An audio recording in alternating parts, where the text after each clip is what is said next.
தீபம் அந்த அறத்தை பற்றியும் ஐயா அவர்கள் பேசுவார்கள். அறக்கட்டளை நடத்துகின்ற இளைஞர்கள் கருத்தரங்கில் கலந்து கொண்டிருக்கக்கூடிய இளைஞர்கள் சிந்தனையோடு கலந்திருக்கக்கூடிய உங்கள் ஒவ்வொருவரையும் இந்த தீபம் அறக்கட்டளையின் நிறுவனர் மற்றும் நிர்வாகிகள், இந்த மேடையிலே அமர்ந்திருக்கும் சான்றோர்கள் உள்ளிட்ட அவையை வணங்கி, இளைஞர்களே வாருங்கள், தீபம் அறக்கட்டளையின் மூலம் ஒரு எதிர்கால இந்தியாவை வள்ளல் பெருமான் கண்டெடுத்திருக்கின்ற ஜீவகாருண்ய தயவு பணி மேலோங்கி சத்து விசார பணியில் அறிவு பூர்வமாக ஆனந்த பூர்வமாக எதிர்கால இந்தியாவை கட்டமைக்கின்ற இளைஞர்களாக வருவதற்கான ஒரு அருமையான தளம்தான் இந்த தளம். இதிலே பல்வேறு பணிகளில் பணிபுரிகின்ற மிகச்சிறந்த அறிவு சார்ந்த பெருமக்களும் நமக்கு நல்ல கருத்துக்களை நாளும் நாளும் வழங்கி கொண்டிருக்கின்றார்கள். அவர்களையெல்லாம் இந்த இளைஞர்கள் உள்ளபடி அறிந்து தெளிந்து உணர்ந்து அவர்களோடு பயணிக்கின்ற பெரும் பாதையை இந்த தீபம் அறக்கட்டளை இந்த இளைஞர்களுக்கு அரியதொரு பெரிய வாய்ப்பாக அமைத்து கொடுத்து கொண்டிருக்கின்றது. இந்த வாய்ப்பை இளைஞர்களே பயன்படுத்திக் கொள்ளுங்கள். இந்த தீபம் அறக்கட்டளையானது 29 ஆண்டுகளுக்கு முன்பாக இந்த வேளச்சேரி மாநகரத்திலே சிறு கரு கொண்டு தவழ்ந்து உருவெடுத்து 29 ஆண்டுகளாக தமிழகமெங்கும் சமரச சுத்த சன்மார்க்க சான்றோர்களை உருவாக்குகின்ற ஜீவகாருண்ய தயவு பணியில் உருவாக்குகின்ற அரும்பெரும் காரியங்களை செய்திருக்கின்றது என்றால் அதை இந்த நாடே நன்கு அறியும். இப்பொழுது 29 ஆண்டுகள் நிறைவு பெற்ற நிலையில் 30வது ஆண்டு தொடக்கத்திலே தேவதானம் பேட்டையிலே தீபத்தினுடைய தெய்வீக திருவருள் வளாகமாக ஜோதி மாமலையிலே அற்புதமான வள்ளலார் சன்மார்க்க பண்ணையை நிறுவி அங்கே உயிர்கள் காக்கின்ற வண்ணமாக பயிர்களை பயிரிடுவதன் மூலமாக சன்மார்க்க சேவையில் இளைஞர்கள் கிராம சேவை செய்வதற்கு அரிய வாய்ப்பை வழங்கி இருக்கின்றார்கள். இயற்கையுடன் வாழுங்கள், என்றும் இன்புற்று வாழலாம் என்ற பேருண்மையை உணர்ந்த இளைஞர்களே வாருங்கள். தேவதானம் பேட்டை தெய்வீக திருவருள் வளாகம், அது தீபத்தின் இயற்கை அருள் வளாகம். அந்த வளாகத்திலே நீங்கள் கலந்து கொண்டு உங்களினுடைய எதிர்கால கனவுகளை எல்லாம் நனவாக்குவதற்கான ஒரு செயல்களம்தான், செயல்பாட்டிற்கான திட்டம்தான் இன்றைய தினத்திலே இந்த வேளச்சேரி மாநகரத்திலே தீபம் அறக்கட்டளை தோன்றிய இந்த இடத்திலே நடத்துகின்ற இந்த அருள் நிகழ்விலே உங்களுடைய எண்ணத்திலே உதிக்கின்றவற்றையெல்லாம் வள்ளல் பெருமான் கண்ட சமரச சுத்த சன்மார்க்க சத்திய நெறியிலே இந்த தீபம் அறக்கட்டளை 29 ஆண்டு காலமாக செய்து வருகின்ற அறப்பணிகளை அருட்பணியாக மாற்றுகின்ற ஒரு செயல்களம்தான் தேவதானம் பேட்டை தீபத்தின் திருவருள் இயற்கை வளாகமாகும். அதுதான் அந்த சன்மார்க்க பண்ணையிலே சத்திய நித்திய தீபம் தருமச்சாலையிலே வந்து பணி செய்வோம். அங்கு இருக்கின்ற அந்த ஞான சபையிலே இயற்கை எழில் கொஞ்சும் ஜோதி மாமலை அடிவாரத்திலே உங்களினுடைய எண்ண ஓட்டங்கள் எல்லாம் அலைபாயாது நிலையுற்றிருக்கின்ற அருட்பெரும் ஜோதி ஆண்டவரின் அருள் மட்டுமே உங்களுக்குள் நிலைத்திருக்கின்ற வண்ணமாக தெய்வீக திருவருட்சபையை, ஞான சபையை வடிவமைத்துக் கொண்டிருக்கின்றார்கள். வாருங்கள் இளைஞர்களே, அந்த இடத்திலே உங்களினுடைய புத்தாக்க சிந்தனையோடு கூடி நீங்கள் எதிர்கால இந்தியாவை நிர்மாணிக்கின்ற, கட்டமைக்கின்ற கருத்துடைய இளைஞர்களாக உங்களால் வர முடியும். அதைத்தான் வள்ளல் பெருமான் ஒரு பாடலில் கூறுகின்றார். கட்டவேந்த கமலமென கருத்து அவிழ்ந்து நினையே கருதுகின்றேன், வேறொன்றும் கருதுகிறேன். இதுதான் சிட்டருளம் திகழ்கின்ற சிவபதியே, நினது திருவுளமே தெரிந்தது, நினது திருவுளமே அறிந்தது. நான் செப்புதலன் புவி மேல் விட்டகுறை தொட்டகுறை இரண்டும் நிறைந்தனன். விட்டகுறை தொட்டகுறை இரண்டும் நிறைந்தனன் நான், நீ விரைந்து வந்தே அருட்ஜோதி புரிந்தருளும் தருணம் தொட்டு அது நான் துணிந்து உரைத்தேன், நீ உணர்த்த உணர்ந்தே சொல்வதால் என் அறிவால் சொல்ல வல்லேன் அன்றே என்று வள்ளல் பெருமானார் அவர்கள் அருட்பெரும் ஜோதி ஆண்டவரிடத்திலே கேட்கின்றார். கட்டவிழ்ந்த கமலம், இந்த குளத்தில் இருக்கிற தாமரை செடியை பார்த்திருப்பீங்க. அந்த தாமரையினுடைய தன்மை என்னன்னு கேட்டீங்கன்னா, அது நீருக்குள்ளதான் இருக்கும், ஆனா நீர்ல மூழ்கி போகாது.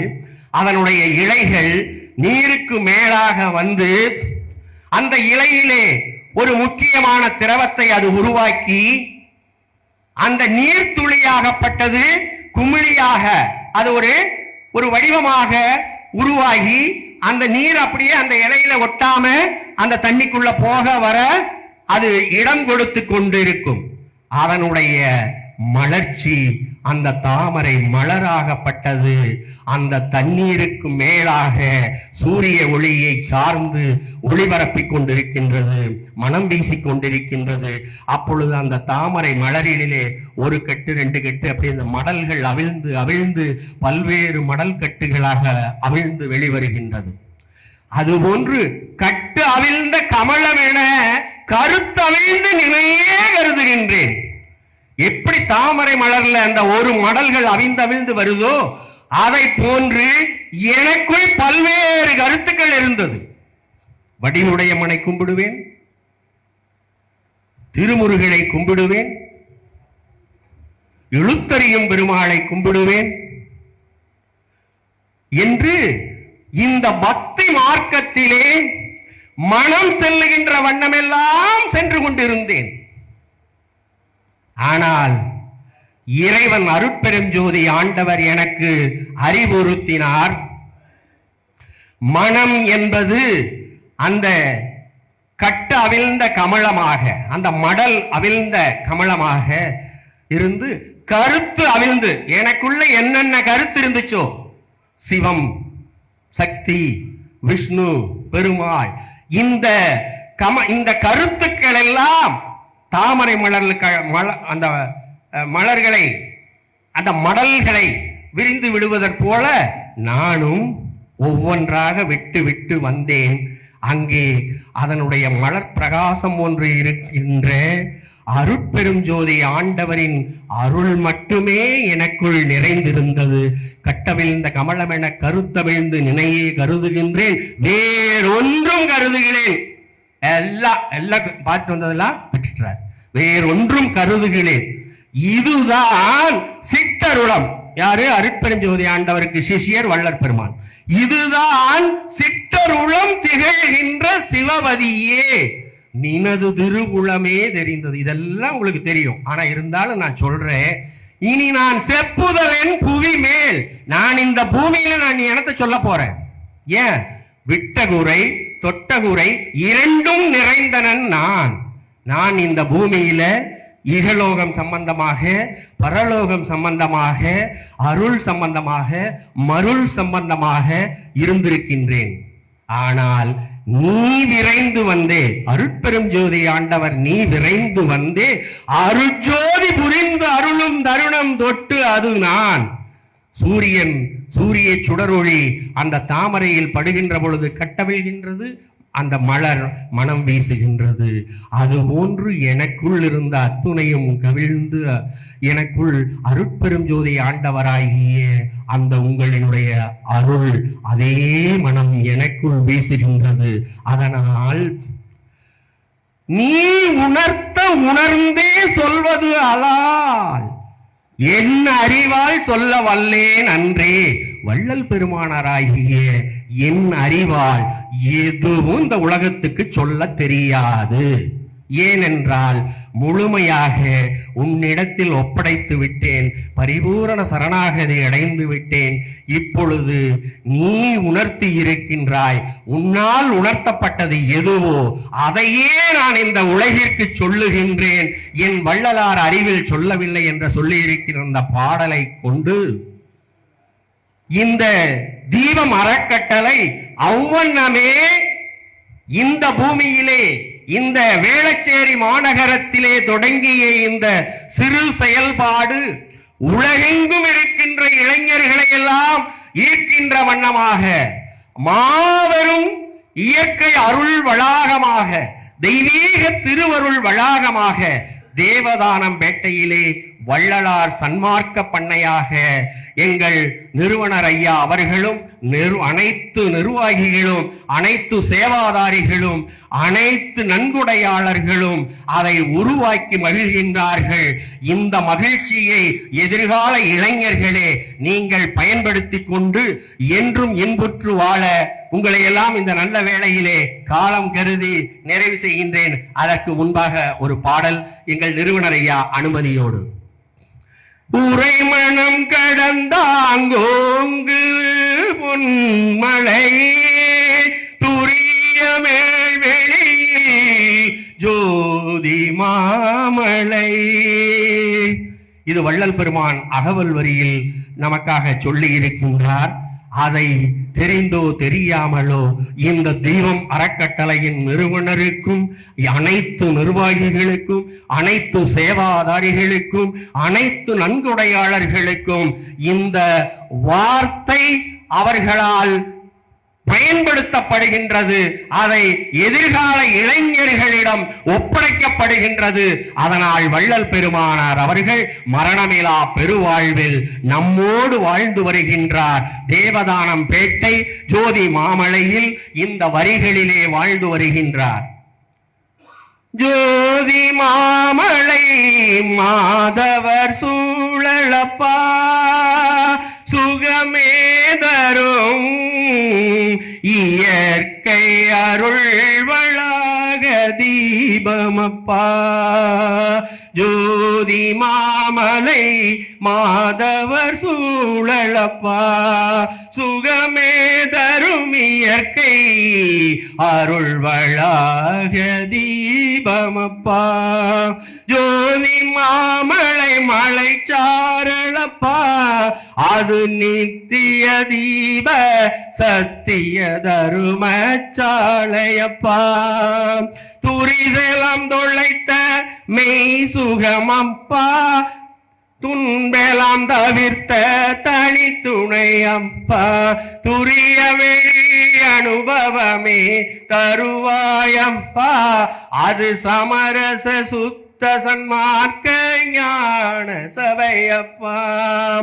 சில்லென்ற காற்று தென்றலாய் வந்தே நம் சிந்தையில் தேனை வார்க்குதே. சில்லென்ற காற்று தென்றலாய் வந்தே நம் சிந்தையில் தேனை வார்க்குதே. ஜீவனை சிவமாக்கும் செயற்களம் அது சன்மார்க்க பண்ணையின் கிராம சேவைதாமே.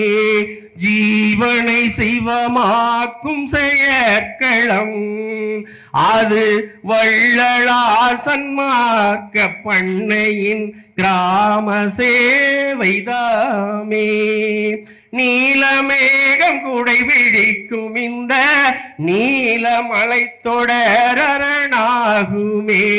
கோடை வெயிலும் கொஞ்சியே தஞ்சம் புகும் நம் குளிர்ச்சியான சன்மார்க்க பண்ணையிலே இயற்கை எழில் கொஞ்சும் மாமலை அடிவாரத்திலே என்றும் வாழ்விக்கும் இயற்கை விவசாய கிராம சேவையே இயற்கை எழில் கொஞ்சும் மாமலை அடிவாரத்திலே என்றும் வாழ்விக்கும் இயற்கை விவசாய கிராம சேவையிலே மண்ணை மதிக்க தெரிந்த முன்னோர்கள் மழையை தெய்வமாய் போற்றி வணங்குபவர்கள் மண்ணை மதிக்க தெரிந்தவர்கள் நம் முன்னோர்கள் மழையை தெய்வமாய் போற்றி வணங்குபவர்கள் தன்னை தான் உணர்ந்தே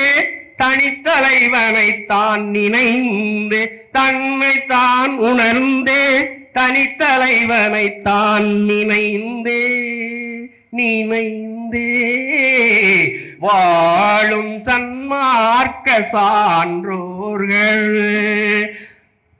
ஆடி பாடி ஆனந்தமாய் கூடிடுவோம் ஆன்மநேய உரிமை உணர்வை உணர்ந்திடுவோமே ஆன்மநேய உரிமை உணர்வை உணர்ந்திடுவோமே பசுக்கூடந்தனிலே பசுக்களை பராமரிப்போமே பாங்காய் பல்லுயிர் வளம் பாதுகாப்போமே பாங்காய் பல்லுயிர் வளம் பாதுகாப்போமே பசியால் பரிதவிர்த்தே வாடும் மக்களை தேடிச் சென்று பக்குவ உணவை பரிவுணர்வுடன் கொடுக்கின்ற மக்களை மகிழ்விக்கும் தீப சேவாத்திகளே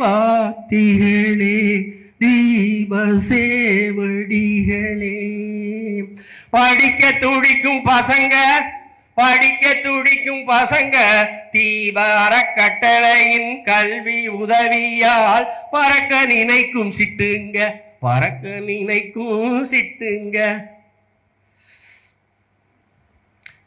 வானம் தொட்டு பார்க்கும் எங்கள் ஜோதி மாமலை சிகரத்திலே வானம் தொட்டு பார்க்கும் எங்கள் ஜோதி மாமலை சிகரத்திலே ஞானம் தொட்டு பார்க்கும் எங்கள் ஜோதி மாமலை ஞான சபையிலே